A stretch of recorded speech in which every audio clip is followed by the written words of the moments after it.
Okay, so the question for this video that I received deals with how can physical bodies be in an immaterial heaven at the moment? So this is based on Enoch, Elijah, and Jesus. Enoch is said to have walked closely with the Lord and then to have been no more, that he left this world without dying. And people oftentimes take the way Enoch left this world to be the way, or at least in some similar fashion as how Elijah left the world, that Elijah was taken up into heaven bodily without dying, not to return again. So Enoch and Elijah, both humans being born of flesh, physical bodies entering into an immaterial heaven. I've got quotes on immaterial heaven, which I will address later in the video. And then, of course, we got the example of Jesus of Nazareth, who after his resurrection from the dead had a physical body. He didn't raise spiritually. He raised with a physical body that could be touched. And he demonstrated he was able to eat food and all those good things that physical people can do. And he ascended into heaven. And Scripture says he just went up in the air and went up until the apostles couldn't see him anymore. He disappeared in the clouds, and an angel told him he's not coming back, guys. He's with his Father in heaven. He's not coming back until the end of days, when he shall return, riding on the clouds, bringing judgment to the world, ushering in the new heavens and the new earth. So the question here, I believe, is trying to get to the heart of what may appear to be some sort of inconsistency or contradiction, that somehow there is this inner inconsistency in Scripture to have these physical bodies be in heaven, which is an immaterial place. Okay, now I don't think it's an immaterial place. I think it could be right now, but I don't believe Scripture says that it must be, and I'll get into that later. But for now, I just want to look at how, let's assume heaven is immaterial right now, purely spiritual. And I believe people get this from John chapter 4, in which Jesus tells the woman, the Samaritan woman at the well, that God is spirit. And so if God is spirit, his place must be spiritual. And if the angels are spirits and spiritual, their place must be spiritual, not one that is physical, not a place out there somewhere. Kind of the way the Mormons picture their heaven or their place where God dwells. We don't have that type of physical understanding of the place where God dwells right now. God is spirit. It must be a spiritual place. I think that's an assumption. I don't think Scripture explicitly says that that is the case, that heaven right now is purely spiritual with no physical elements at all to it. I'll get into that just a little bit more later, like I keep saying. But for now, I think let's assume it is purely spiritual or an immaterial entity or place, location, area of existence. And you got these physical bodies there. How can they exist? And I think to explain that, you would just look to the person of Jesus Christ of Nazareth. We see that Jesus is the eternally begotten Son of God, who is spirit, but took on flesh, became human. Took on flesh and became human, fully human. So we see that God, who is spiritual in the person of his Son, is able to assume a human nature into the Godhead in the second person of the Trinity.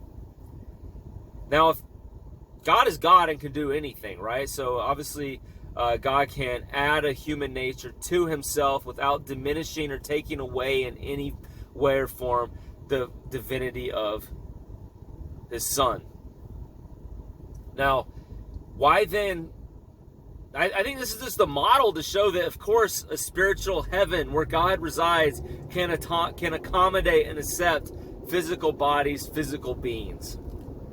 Paul even says himself that he knows a man who was called up to the third heavens, or caught up to the heavens. Got to hear revelations and see revelations from the Lord. And he says he doesn't know if it was in the body or not. So it might have been in the body. I mean, this is something that can occur. God can make this happen. God is not limited.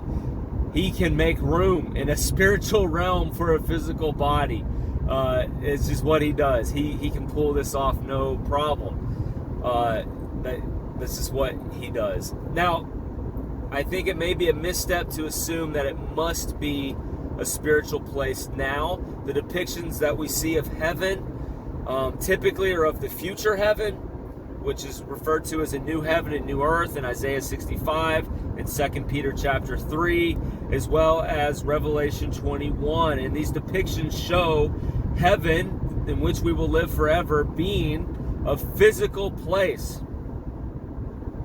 in which there will be fields and houses, and we'll do work, and everything that there is now will be recreated. All things will be made new. So everything of this world that is physical, which was created good in the beginning, will be restored and good again. All things will be made new. And in fact, when you read the descriptions of this new heaven and new earth, you know that they will actually be better. It will be earth 2.0 maybe, or the Garden of Eden 2.0. And to be honest, it will be something that is beyond anything humanity can envision or comprehend. Scripture says this. And so with that in mind, I think the new heaven the heaven currently, right now, is also beyond anything we can imagine or comprehend. So don't think it is purely spiritual and cannot accommodate the physical bodies of Enoch or Elijah and even Jesus himself.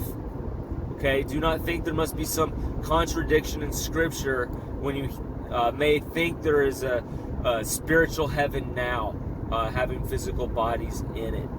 And like I'm saying, I can't think of any Scripture that directly pinpoints and says heaven right now, as it currently exists, must be spiritual and immaterial only. I don't see anything that dictates that to have to be the case. Please, in the comments, correct me if I am wrong.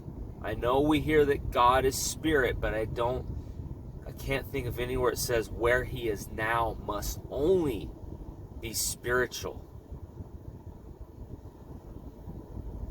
Please, correct me in the comments below if I'm wrong. If you have questions like this you want to submit to me, you can leave some in the comments. Maybe I'll pick them up. I don't always see every comment that comes in on my videos. But if you do want to submit a question, this one was submitted via my website, contradictmovement.org. I have a link which shows up on every product page, which is called Support a Seminarian. I'm still a seminary student, and that link will be up there. Support a seminary student. You can give $10. I'll answer a question. Make a video to answer it. Peace in Christ, and I hope this question or this answer was helpful to the person that submitted it. God bless you all.